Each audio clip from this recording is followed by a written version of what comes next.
খোকা, এটা তুই কি করছিস? থাম বাবা, তোর বাবা দেখে ফেললে ঝামেলা হয়ে যাবে। আমার কথাটা শেষ হতেই আমার ছেলে অপু আমাকে বলল, বাবা কেন জানবে মা? এখানে আমি আর আপনি ছাড়া তো তৃতীয় কেউ নেই। তাছাড়া আমি জানি আপনি নিজেও চাইছেন আমার সাথে কাজ করতে, তাই মা অযথা ভয় পেয়ে লাভ নেই কোনো।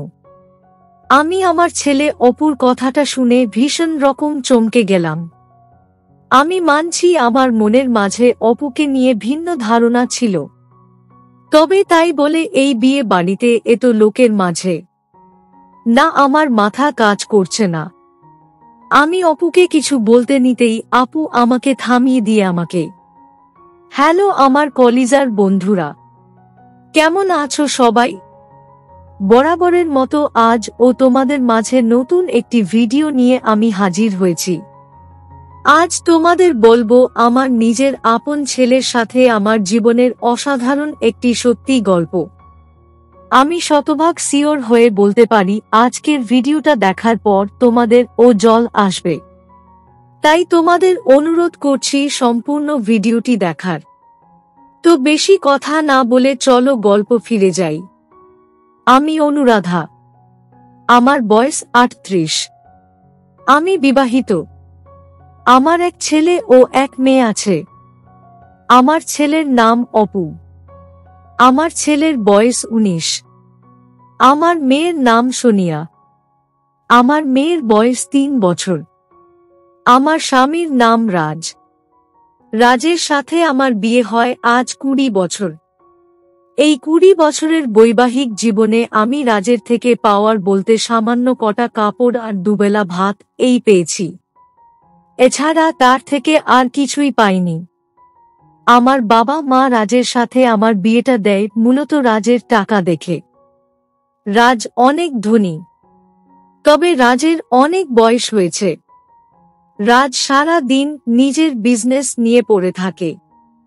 রাজের জীবনে বিজনেসের থেকে বড় আর কিছুই নেই। বিয়ের এই 20 বছরে রাজ আমাকে নিয়ে আজ অবধি কোথাও ঘুরতে যায়নি। আমি রাজকে অনেকবার বলেছি আমাকে নিয়ে যেন সে একটু ঘুরতে যায়, তবে রাজ নানা অজুহাত দিয়ে বিষয়টাকে এড়িয়ে গেছে। আমি রাজের এমন আচরণে খানিক কষ্ট পেলেও তাকে সেটা কখনো বুঝতে দেইনি। আমি নিজের মতো করেই থাকতাম। আমার ফুলের বাগানের অনেকে শখ ছিল। আমি রোজ বিকেলে আমার ফুলের বাগানে সময় কাটাতে যেতাম। রোজ বিকেলে আমার বাগানে আমি পানি দিতাম। নিজের হাতে আমার বাগান আমি পরিচর্যা করতাম। বিকেলের অবসর সময় বাগানে সময় কাটাতে আমার ভালোই লাগত। আমার ছেলে অপু আমাকে বরাবর আমার বাগানের কাজে আমাকে সাহায্য করে থাকে। সে স্কুল থেকে বাড়িতে ফিরে সারাটা সময় আমার সাথেই থাকে। অপু আমার অনেকে খেয়াল রাখে। ঠিক আমার মতোই হয়েছে আমার ছেলেটা। আমি যেমন নিজের প্রিয়জনদের সব সময় খেয়াল রাখি, ঠিক তেমন করেই আমার ছেলে অপু ও আমার খুব খেয়াল রাখে। আমার মেয়েটার বয়স সময়, তাই আমার তাকেও সময় দিতে হয়। রোজকার মতো আজ ও আমি বিকেলের দিকে আমার ফুলের বাগানে আসি। আমি নিজের ফুলের বাগানে কিছু সময় পানি দিতেই আমার ছেলে অপু চলে আসলো আমার কাছে।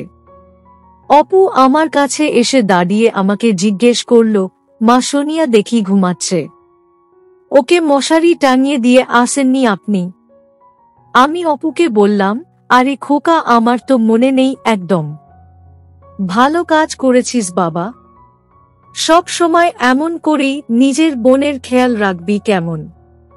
আমার কথাটা শুনে আমার ছেলে অপু মুচকি হাসি দিল আর আমাকে বলল, ঠিক আছে মা, এখন বলুন আমাকে কি করতে হবে? আপনি গাছে জল দিচ্ছেন, আমি কি করব? আমি অপুকে বললাম, তোকে কিছু করতে হবে না, তুই নিজের ঘরে চলে যা। আমার কথাটা শুনে অপু খানেক অভিমান করে বলল, কেন মা? আপনি সব সময় আমার সাথে এমনটা করেন কেন মা? আমি কোথায় আপনার উপকার করতে চাইছি, আর আপনি কি না আমাকে বারবার বারণ করে দিচ্ছেন? এটা কিন্তু ঠিক নয়। আমি অপুর অভিমান করা দেখে মুচকি হাসি দিয়ে অপুকে বললাম, ওরে আমার লক্ষ্মী ছেলেটা দেখি রাগ করেছে। আয় তুই চারা গাছের আগাছাগুলো পরিষ্কার করে দে, আমি জল দিতে থাকি। আমার কথা মতো অপু চারা গাছের আগাছাগুলো পরিষ্কার করতে লাগল, আর আমি জল দিতে থাকলাম। বেশ কিছু সময় বাগান পরিচর্যা করার পর আমার ছেলে অপু আমাকে জিজ্ঞেস করল, মা আপনাকে একটা কথা জিজ্ঞেস করি। আমি অপুকে বললাম, কি কথা খোকা? অপু বলল, মা আপনাকে কখনো আপনি আয়নায় দেখেছেন? আমি অপুকে বললাম, দেখেছি তো। কেন খোকা, কি হয়েছে? অপু বলল, মা আপনাকে আর বাবাকে পাশাপাশি দেখলে আপনার পাশে বাবাকে মোটেও মানায় না। বড্ড অদ্ভুত লাগে আপনার পাশে বাবাকে। আমি আমার ছেলে অপুর কথাটা শুনে খানকে অবাক হয়ে গেলাম। আমার অবাক হবার পেছনে একটা কারণ আছে, আর সেটা হলো আমি কখনো ভাবতে পারিনি অপু আমাকে এই কথাটা জীবনে বলবে। যদিও অপু যা বলছে তা একদম সত্যি, আর আমি মনে মনে সব সময় রাজকে নিজের জন্য অযোগ্য বলেই মনে করতাম। তবে আজ অপু যখন এই বিষয়টা বলল, তখন আমার মনে হলো আমি এতকাল যেই কথা আপন মনে ভেবে এসেছি, আসলে সেটা সত্যি। আমি খানিক নিশ্চুপ হয়ে যেতেই আমার ছেলে আমাকে জিজ্ঞেস করল, কি হলো মা, আপনি এমন করে নিশ্চুপ হয়ে গেলেন যে? আমি কি কিছু ভুল বলেছি? আমি অপুকে বললাম, না খোকা, সেটা তো ঠিক বলেছিস। তবে যাই হোক না কেন, রাজ তো তোর বাবা, আর নিজের বাবাকে নিয়ে এমন কথা বলা ঠিক নয় খোকা। তাছাড়া আমার ও অনেক বয়স হয়েছে। সন্তানের কাছে মা সব সময় সুন্দরী হয়ে থাকে, এটাই সত্যি। এটা নিয়ে বেশি কথা বলা উচিত নয়। আমার কথাটা শেষ হতেই অপু আমাকে বলল, মা আপনি যাই বলুন না কেন, আমি তো বাবাকে একটু পছন্দ করি না। তাছাড়া বাবা নিজেও আপনাকে বরাবর অবহেলা করে, তাই আপনার পাশে আমি বাবাকে একদম সহ্য করতে পারি না। আমি অপুর কথাটা শুনে মুচকি হাসি দিয়ে অপুকে বললাম, পাগল ছেলে আমার, মাকে এতটা সম্মান ও শ্রদ্ধা করিস তুই? বিশ্বাস কর খোকা, তোর মতো সন্তান পেয়ে আমার মনের মাঝে যত আক্ষেপ ছিল সেসব কিছু উবে গেছে। আমার মনের মাঝে আর কোনো আক্ষেপ নেই। আমার কথাটা শেষ হতেই অপু আমাকে বলল, মা সব সময় আপনি আশীর্বাদ করবেন, আমি যেন এমনভাবেই আপনার সেবা করে যেতে পারি। আমি আমার ছেলে অপুর মাথার উপর নিজের হাত রেখে তাকে আশীর্বাদ করে দিলাম। অতঃপর আমি আর আপু বাগানের সব কাজ শেষ করে ঘরে ফিরে আসলাম। রাতের দিকে রাজ বাড়িতে আসলো। আগামীকাল আমাদের একটা বিয়ের অনুষ্ঠান আছে, সেখানে যেতে হবে আমাদের পুরো পরিবারকে। রাজ বাড়ি ফিরতেই আমি রাজকে আগামীকাল আমাদের সাথে যাওয়ার জন্য বলি। রাজ ও আমার কথায় রাজি হয়ে তবে সে আগামীকাল যদি সময় পায় তবে যাবে, অন্যথায় সে তারপরের দিন যাবে বলেছেন। আমি আর রাজের সাথে এই বিষয়টা নিয়ে বেশি কথা বা তর্ক করলাম না। রাতের দিকে খাবার খেয়ে সবাই ঘুমিয়ে পড়েছে। আমার ঘুম আসছে না দেখে আমি টিভি দেখছিলাম। রাত খানেক গভীর হয়ে যেতেই আমি টিভি বন্ধ করে অপুর ঘরের দিকে চলে গেলাম। অপু ঘুমিয়ে পড়েছে কিনা সেটা দেখার জন্য অপুর ঘরে যাওয়া। আমি অপুর ঘরের সামনে আসতেই খানেক অবাক হয়ে গেলাম। অপুর ঘরে উঁকি মারতেই আমি দেখতে পেলাম অপু শুয়ে আছে, তবে অপুর হাত নড়ছে। আচমকা অপুর হাতটা কেন নড়ছে সেটাই আমার বোধগম্য হল না। আমি অপুর ঘরের দরজার সামনে আরো কিছু সময় দাঁড়িয়ে থাকতেই দেখতে পেলাম অপু কাজ করছে। আমি অপুকে কাজ করতে দেখে খানকে রেগে গেলাম, কারণ রাত জেগে কাজ করাটা আমার মোটেও পছন্দ না। অপু হয়তো বিয়ের অনুষ্ঠানে যাওয়ার জন্যেই আগেভাগেই সব কাজ সেরে রাখছে। আমি অপুকে কাজ করতে দেখে নিজেদের মনের মধ্যে খানিক পরিবর্তন লক্ষ্য করলাম। আচমকা আমার মাঝে এই পরিবর্তনটা কি জন্য আসলো, সেটাই আমি বুঝতে পারলাম না। আমি আরো কিছু সময় অপুর ঘরের সামনে দাঁড়িয়ে থেকে অতঃপর নিজের ঘরে চলে আসি। আমি নিজের ঘরে চলে এসে দেখতে পেলাম রাজ ও ঘুমিয়ে আছে। আমার মনটা অশান্ত হয়ে আছে। আমার ঘুমও আসছে না। তাই আমি ভাবলাম নিজের মনকে শান্ত করতে হলে আমাকেও কাজ করতে হবে। আমিও নিজের ভাবনা মতোই কাজ করা শুরু করলাম। প্রায় ঘন্টা খানেক সময় কাজ করে নিয়ে অতঃপর সবকিছু গুছিয়ে আমি নিজের মনকে শান্ত করে ঘুমিয়ে পড়লাম। সকাল বেলা আমি ঘুম থেকে উঠে সকলের জন্য নাস্তা রেডি করে নিলাম। আমার নাস্তা রেডি হয়ে যেতেই আমার ছেলে অপু ও আমার স্বামী রাজ খাবার খেয়ে নিল। রাজ খাবার খেয়ে নিজের ব্যবসার কাজে চলে যেতেই আমি অপুকে জিজ্ঞেস করলাম, খোকা, গতকাল রাতে তুই নিজের ঘরে কি করছিলি? আমার প্রশ্ন শুনে অপু খানিক ঘাবড়ে গেল আর আমাকে বলল, মা, গতকাল রাতে বলতে কখন কার কথা বলছেন? আমি অপুকে বললাম, খাবার খাওয়ার পরের কথা বলছি। কি করছিলি তুই? আমার কথাটা শুনে অপু মুচকি হাসি দিয়ে বলল, আসলে মা, আজ তো আমরা বিয়ে বাড়ি যাব, তাই কিছু হাতের কাজ বাকি ছিল, সেসব করে নিচ্ছিলাম। আর মা, আজ বিয়ে বাড়িতে যাওয়ার পর আপনার জন্য একটা সারপ্রাইজ ও আছে আমার তরফ থেকে। দেখবেন আপনার খুব ভালো লাগবে। আমি অপুর কথাটা শুনে খানিক অবাক হয়ে গেলাম। আমি জানি আমার ছেলে অপু একটা পাগল ছেলে। সব সময় সে আমার কথা চিন্তা করে।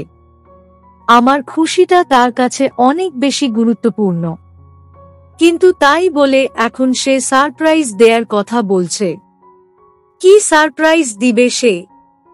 সেটা ভাবতেই আমার মনের মাঝে কেমন যেন করে উঠছে। আমি আজও করতে পারছি না যে আমার জন্য আসলে কি অপেক্ষা করছে। আমি নিজের মাথা থেকে আমার ছেলে অপুর কথাটা ঝেড়ে ফেললাম আর আমাদের সকলের জামা কাপড় গুছিয়ে নিলাম। আমি চাইছিলাম দিনে দিনেই চলে যাব বিয়ে বাড়ির ওখানে। আর বিয়েটা যেহেতু আমাদের সব থেকে কাছের আত্মীয়দের আর আমাদের গ্রামেই, সেহেতু আমাদের বাড়ি থেকেও ঘুরে আসা যাবে।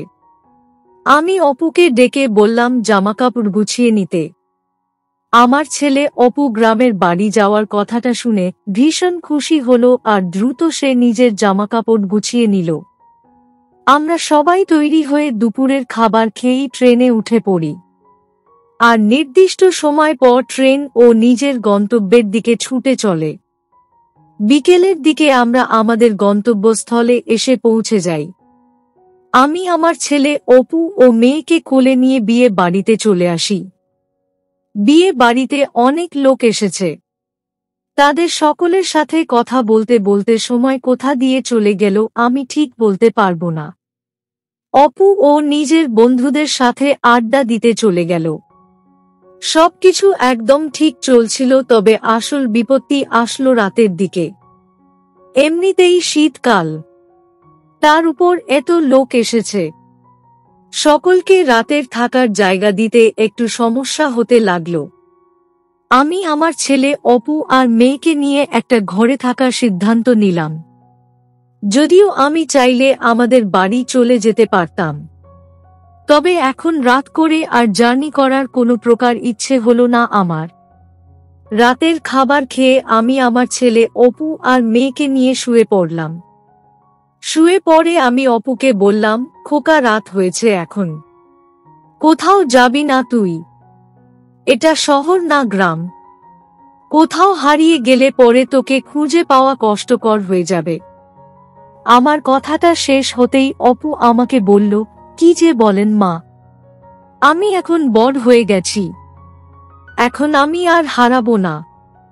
আমি অপুর কথাটা শুনে হেসে ফেললাম আর ঘুমিয়ে পড়লাম। আমি প্রায় ঘন্টা খানেক একটানা ঘুমিয়ে নেয়ার পর আচমকা আমার ঘুমটা ভেঙে যায়। আমার কানে কেমন যেন অদ্ভুত শব্দ ভেসে আসছে। আমি নিজের চোখের পাতা মেলে তাকাতেই যেটা দেখলাম, সেটা দেখার জন্য আমি মোটেও প্রস্তুত ছিলাম না। আমি দেখতে পেলাম আমার ছেলে অপু আমার পাশে নেই। আমি ভালো করে ঘরের চারদিকে তাকাতেই দেখতে পেলাম অপু আমার পায়ের কাছে বসে আছে আর কিছু একটা কাজ সে করছে। আমি অপুকে আমার পায়ের কাছে বসে কাজ করতে দেখে উঠে বসলাম আর অপুকে জিজ্ঞেস করলাম, খোকা, এটা তুই কি করছিস? থাম বাবা, তোর বাবা দেখে ফেললে ঝামেলা হয়ে যাবে। আমার কথাটা শেষ হতেই আমার ছেলে অপু আমাকে বলল, বাবা, কেন জানবে মা? এখানে আমি আর আপনি ছাড়া তো তৃতীয় কেউ নেই। তাছাড়া আমি জানি আপনি নিজেও চাইছেন আমার সাথে কাজ করতে, তাই মা অযথা ভয় পেয়ে লাভ নেই কোনো।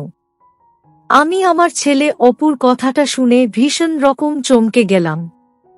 আমি মানছি আমার মনের মাঝে অপুকে নিয়ে ভিন্ন ধারণা ছিল, তবে তাই বলে এই বিয়ে বাড়িতে এত লোকের মাঝে না, আমার মাথা কাজ করছে না। আমি অপুকে কিছু বলতে নিতেই আপু আমাকে থামিয়ে দিয়ে আমাকে বলল, মা, আপনি এত কথা বলেন কেন? এই দেখুন আপনার জন্য আমি কি নিয়ে এসেছি। এই বলে অপু আমার পায়ে এক জোড়া পায়ের পরিয়ে দিল। আমি অপুর দিকে তাকিয়ে আছি এক দৃষ্টিতে। অপু আমাকে বলল, দেখুন মা, আপনার পায়ে এক পায়েল জোড়া কত সুন্দর লাগছে।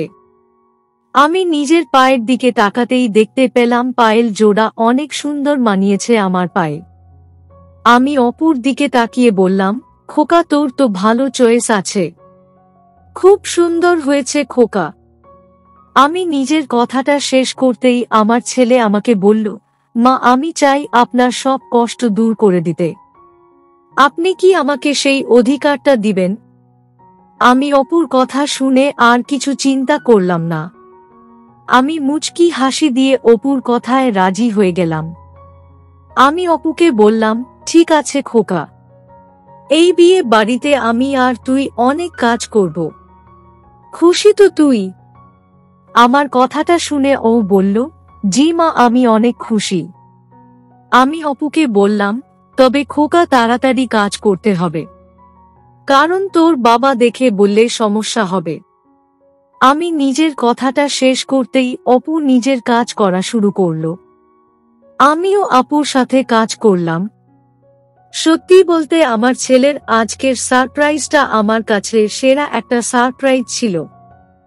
আমি কখনো ভাবতে পারিনি আমার ছেলে আমার মনটা এমনভাবে খুশি করে দিবে।